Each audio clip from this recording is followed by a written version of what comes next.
said that it was too small of a part. So maybe there's ways around it. I don't know yet. Listen to the music from Yeah, I know, right? Yeah, just those things. It's a jukebox and a 3D printer. What is it? It's like an R2D2 sort of thing.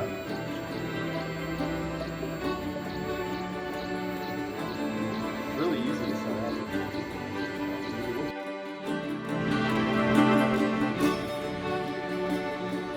So,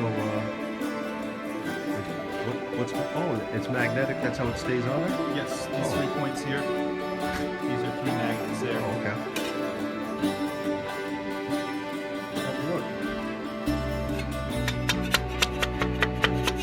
Find out, I guess.